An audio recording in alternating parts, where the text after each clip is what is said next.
కాళ్ళు లేవని మక్క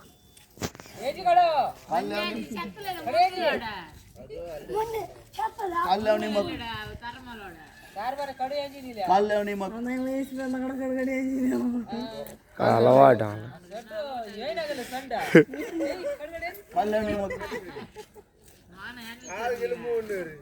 అనిపించారా 50 కష్టంగా ఉంది కదా. ఇప్పుడు నీకు నువ్వు చేసే రోజు ప్రాక్టీస్ చేస్తే నీకేమవుతుంది, అప్పుడు స్ట్రాంగ్ అవుతుంది బాడీ. అర్థమవుతుందా? నీకు అప్పుడు వయస్సు అనేది నీకు చేసే కొద్ది నీకు ఎక్సర్సైజ్ చేసే కొద్ది బాడీలో స్టామినా వస్తుంది. ఒకటి చెప్పాను. రెండోది bend stretches. Position bend stretches రండి. ఓకే, పొజిషన్ నీకు వాళ్ళు అట్లా చేపిస్తారు. నిన్నేమంటారు? డౌన్. లేవకూడదు, మళ్ళీ లేవకూడదు అలాగే వాళ్ళు చెప్పిన దాకా నీ లేపరు. అప్ డౌన్ వండిగా అప్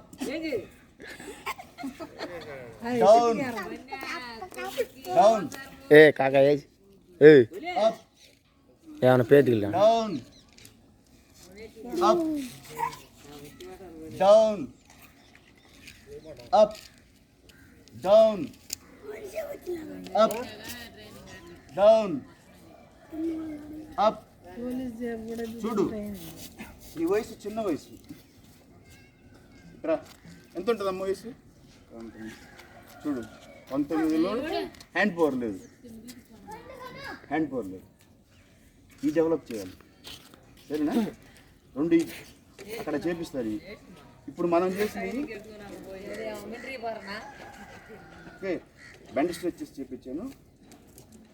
రిచ్ డౌన్స్ అంటారు. ఏమంటారు? వండుకోవటం లేక. ఇప్పుడు దాంట్లో ఇంకా కఠినమైన హ్యాండ్స్ తల కింద పట్టిస్తారు. అది చాలా కఠినంగా ఉంటుంది. అది నీకు ఎప్పుడు ప్రాక్టీస్ అవుతుందంటే నీకు బాగా. ఇప్పుడు మనం ఇచ్చేసి ఈజీ కదా, వాళ్ళు అక్కడేం చేపిస్తారు, ఇట్లా కష్టంగా ఉంటుంది. అది ఎప్పుడు నీకు ఎప్పుడు డెవలప్ అవుతుంది తెలుసా? నువ్వు చేసే కొద్ది బాడీలో చేసే కొద్ది డెవలప్ అవుతుంది.